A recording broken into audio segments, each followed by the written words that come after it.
Hey, it's your girl KV, and I am back with another review for Sisters. Yeah, we already at episode 4, huh? That's crazy. Season 8, episode 4. I don't look up no episode titles. Y'all know I like my episode titles. Hold on. Sisters. What y'all think about this lip? It's very chocolatey. It's like this little chocolate right here with this little beauty supply store gloss on top of a little iridescent little shimmer. It's very chocolate. I got my little makeup bag right here. I just leave it right there because I'm never going to remember my little purse cosmetics. So I just keep that there. Episode guide, showing out. This episode is titled Showing Out. And I'm like, I wonder who that's for, because if you ask me, everybody be showing out on this daggone show. So let's jump right on in. We pick up with Hudson. He is still trying to block Andy from going in to see Gary. He's like, oh, you play this damsel in distress, but I knew you had it in her. I knew you had it in you. You can get feisty. You can get mean. And she's like, boy, what are you talking about? He's like, yeah, everywhere you go, you mess up everything.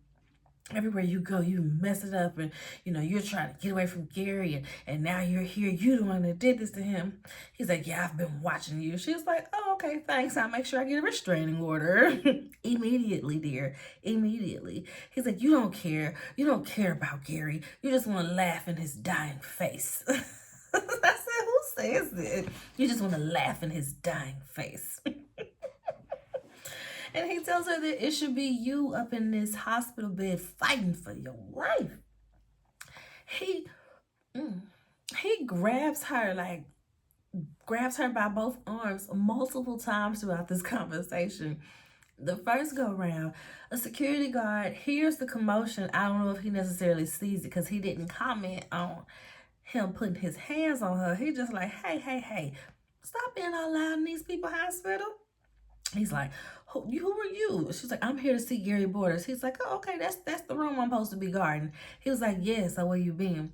Oh, I went down the street. I got a little hungry. I need a little bacon, egg, cheese, bagel. Got the orange juice. I said, not you got fresh, not even to the cafeteria. Down the street when you're supposed to be guarding this body. I said, Lord. Okay, Tyler Perry. Okay, so she's trying to go see Gary. The security guard's like, I don't know why you couldn't go see Gary. And Hunter's like, because this. And he pulls out these power of attorney papers. And basically it says, Andy ain't it. It says, Hunter is my main boo. And he is to be in control of anything. And not Andy. That's what the paper said. That's why I'm like, Andy was like, can I see the paper? I want to see the paper too, Andy. Just like the DNA test, we need to see the papers. We need to see the papers. We need to have a screenshot or a glimpse of we need to see the papers, okay? So next we see Robin and Fatima. They're at work. Everything about this office irks me.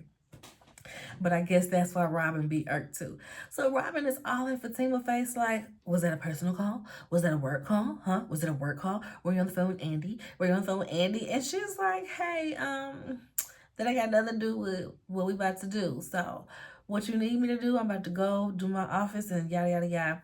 He's like, listen, I know that y'all are friends outside the office. I just need you to know that I got her back too, okay? I know you probably think I'm up to some shady stuff, but I got her back too.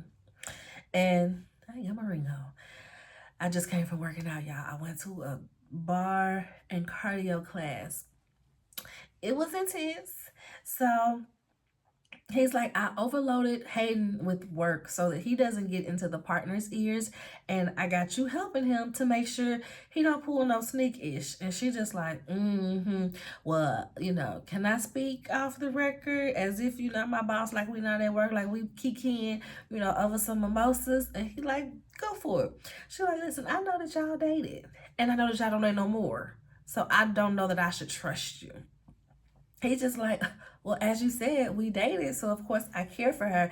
And if needs protecting, I'm going to protect my old boo, probably new boo, okay? So She was like, well, why the F you put him in charge?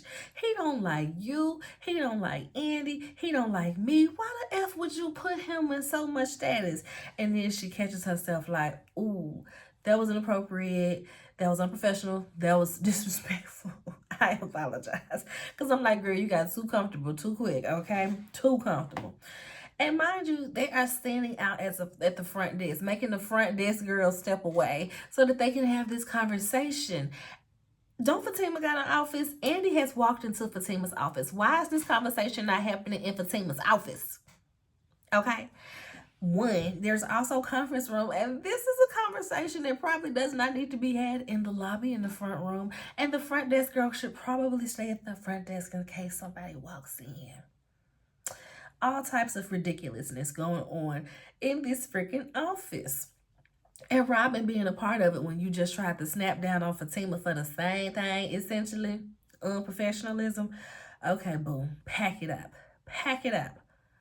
So Fatima's kind of getting on my nerves because I get her being curious, but she literally owns a good bit of the firm. So why would he not come from London, where he was helping with another location, to help out here when somebody is passed and they trying to make the official decision on who's about to take over as next partner? It would be irresponsible if he wasn't there, okay? So they're really, like I said, they just really having this convo out in the open air.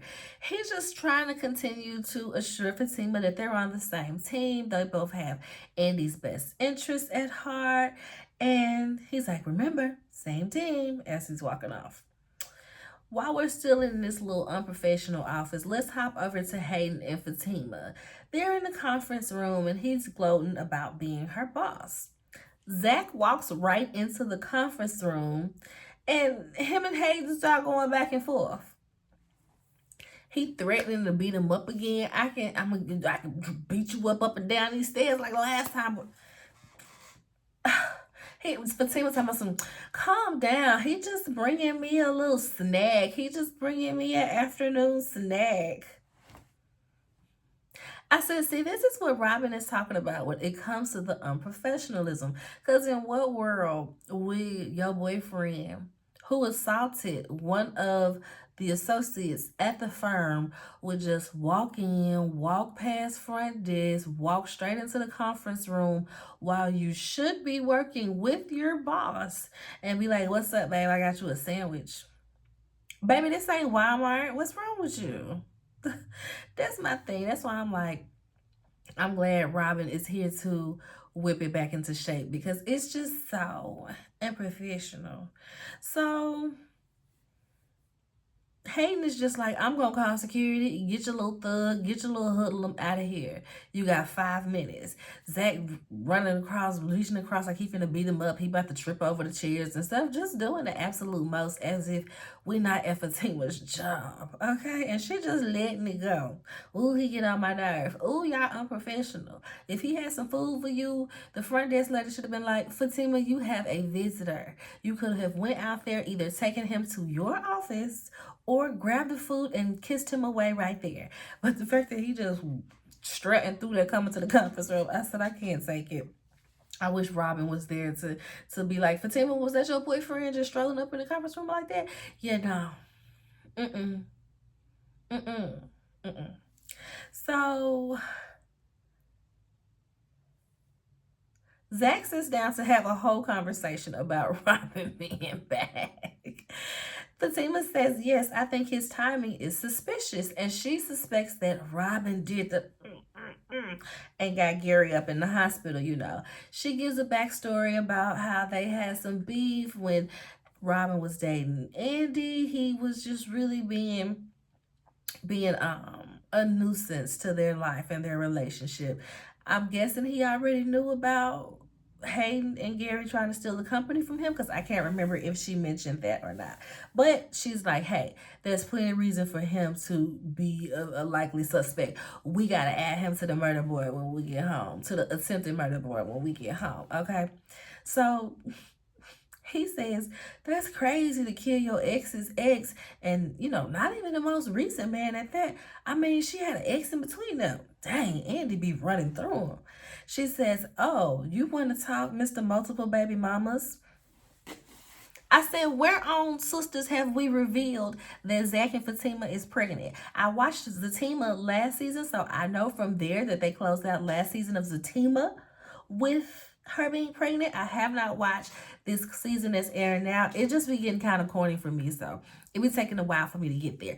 But we know on Zatima that she's pregnant. They have not said anything on Sisters about Fatima being pregnant. And if they have, please come down in the comments and correct your girl. Like the video while you at it. Correct me and let me know. No, girl, remember on, 4 episodes ago, they was in the kitchen and this happened. Please let me know and let me reference it, what episode I need to go back to.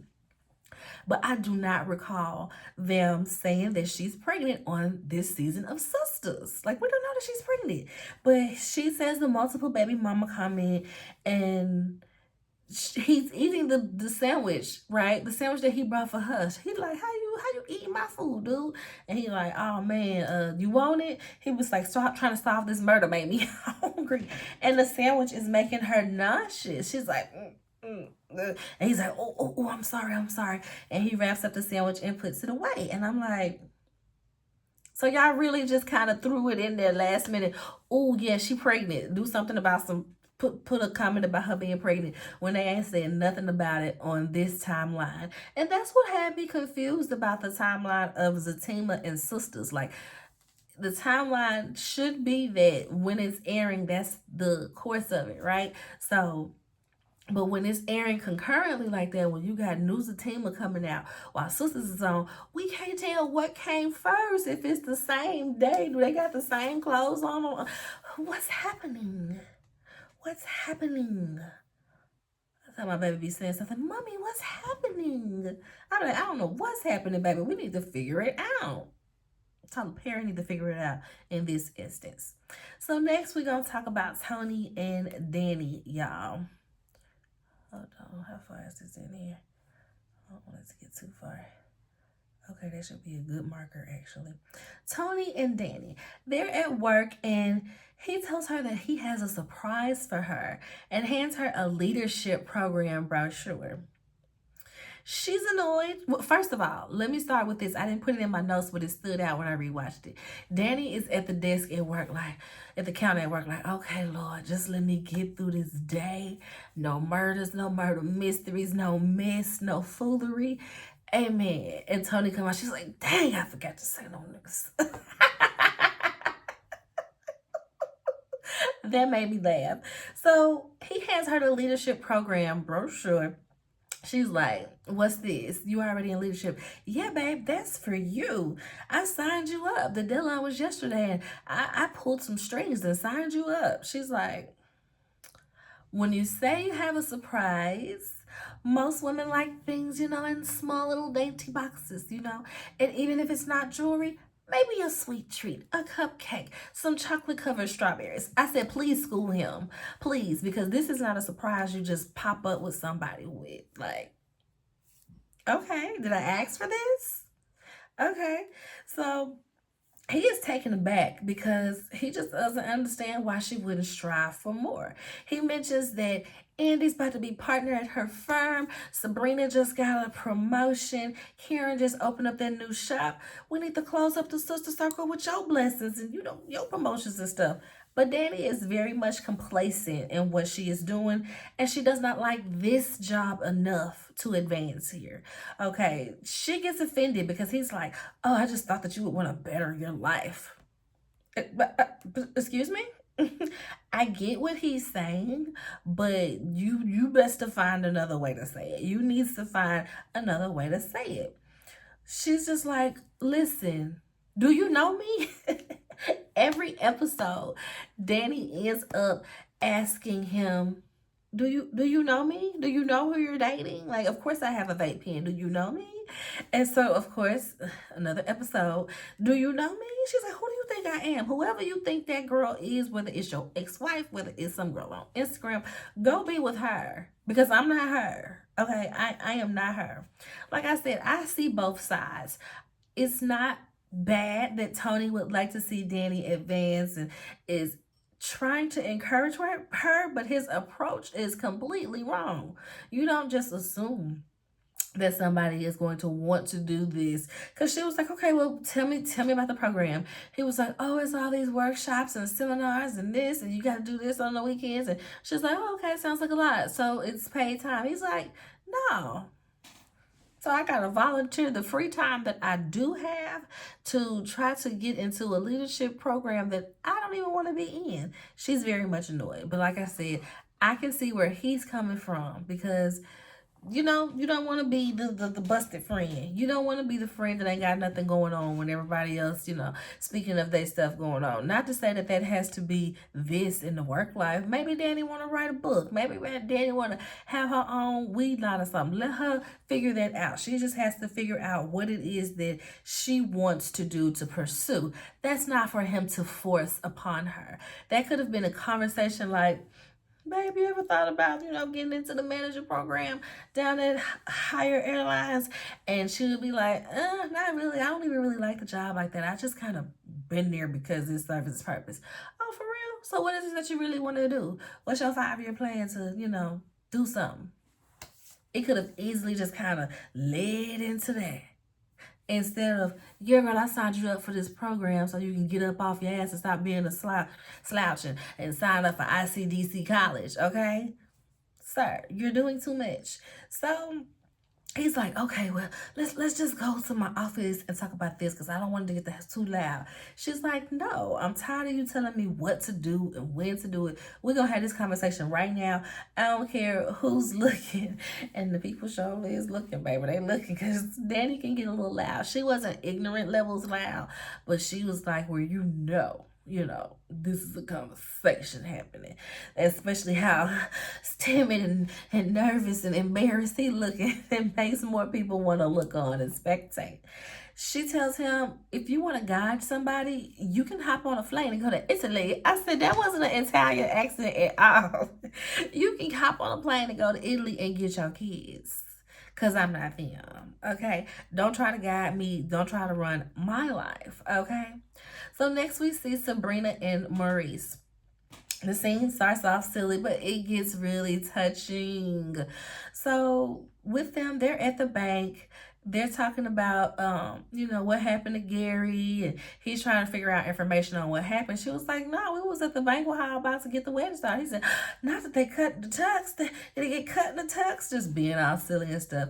And then Paige, one of the old employees, comes in, and she is on 10. So Maurice, little silly stuff, ducking behind a desk, talking about, I ain't trying to be in the hospital bed next to Gary with this angry white woman storming on in like this. So Paige is mad because somebody got her fired. She feels like Sabrina got her fired so that she can get the manager position. She said that somebody complained to corporate that she was in the back taking back shots and giving blowjobs. Sabrina looked at Maurice like, and he's like, who would he over there doing the most, y'all, and this thing cracked me up because I said not these little nods, these little winks to other comedic moments. So she's like going off, she got her finger all up, and he's like, if you don't get your little unmanicured, gnarled finger out of my face. I said not gnarled, y'all. That was a nod to Cat Williams with rest in peace to Wanda, I can't remember what her last name, Smith, with Wanda on the radio show in Atlanta when he said, her gnarled finger. So that was the first nod to another comedic moment. And then she was like, yeah, well, you got your little gay minion to do your dirty work. And he's like, who you calling gay? Serena said, Maurice, you are gay. He said, who you calling a minion? And that made me think of Tisha's family. Remember Tisha's family from the other side of the tracks when we met them at their like family barbecue or whatever when Wanda was premiering her food to the family for her food truck. And the uncle was like, you call me a Dominion. You call me a minion. That's what that made me think of, y'all. So is that another nod to comedic reality TV moments there?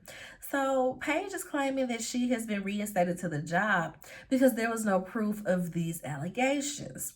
Speaking of proof, Sabrina tells her she better bring proof back that she actually has this job, and if not, she's gonna drag her out herself. I said, ooh. So Sabrina now goes to her office and she has like a little meltdown, y'all. She is tired of being accused. This is PTSD from her being arrested for the bank robbery that they thought she was a part of, right? So she said, she's just dealing with a lot. It's not even just that with Paige. That's nothing. But I got questioned this morning for Gary's murder, and it just made me think about when we were in jail. I don't want to go back to jail.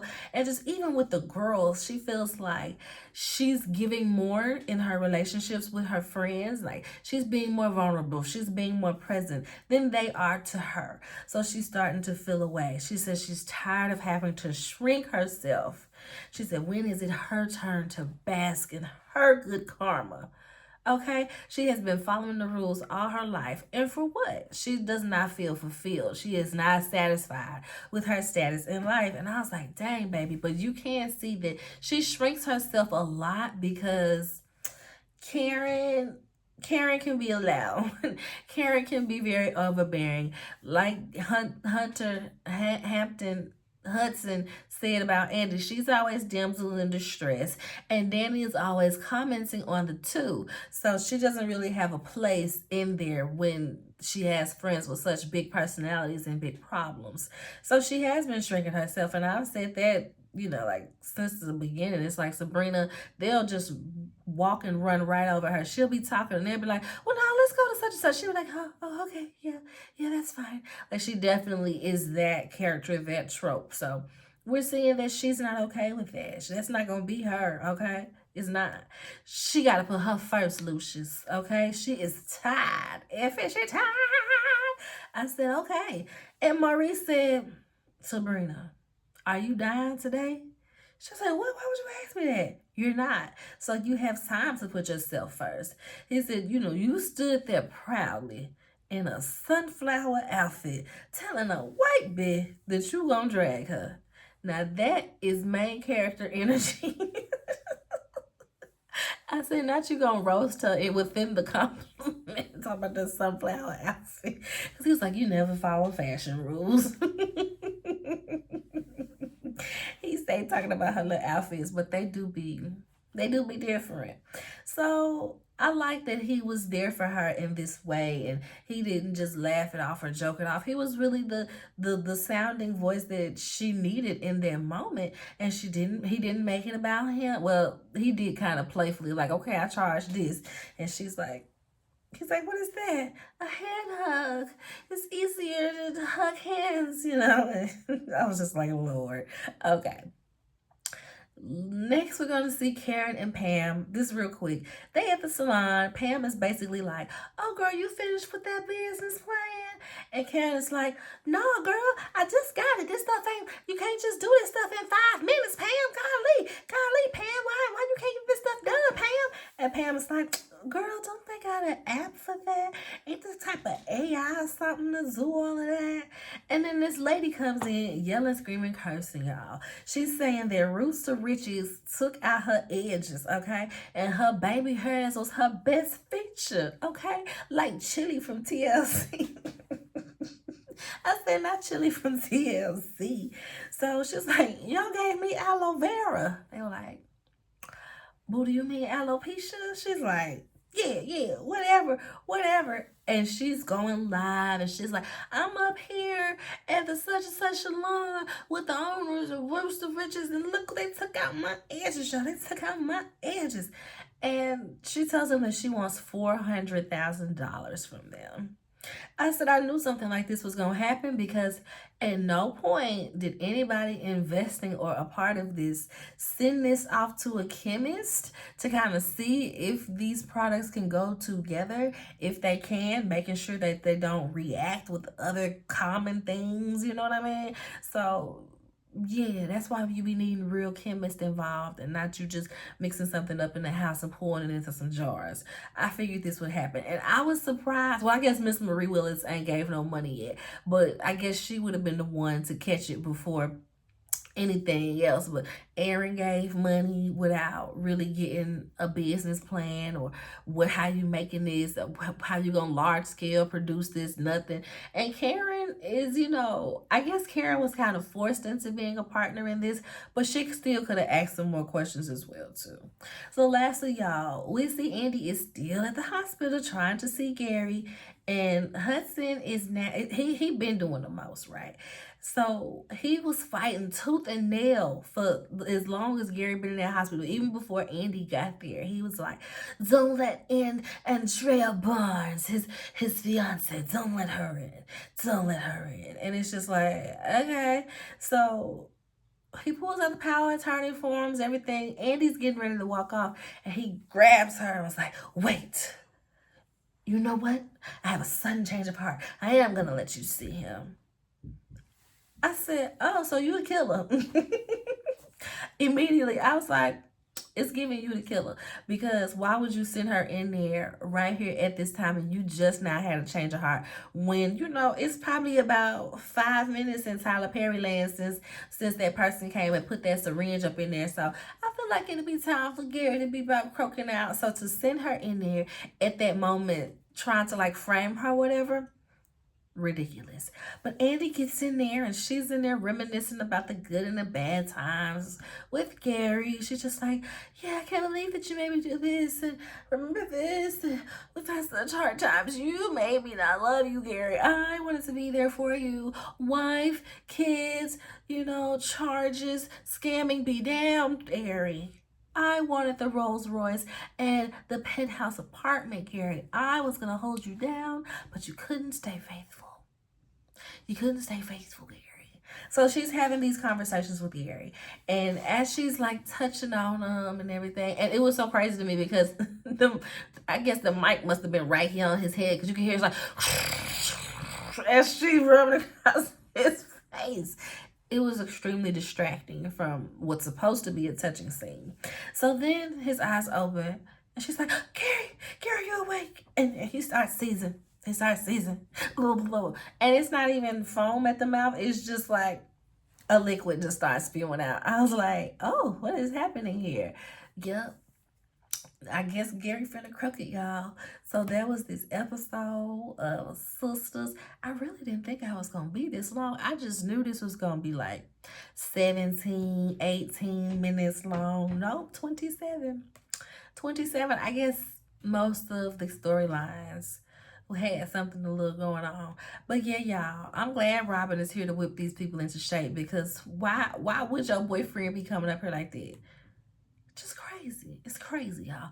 Make sure you like the video, subscribe to the channel, comment, let me know what you think, and let me know if they have mentioned that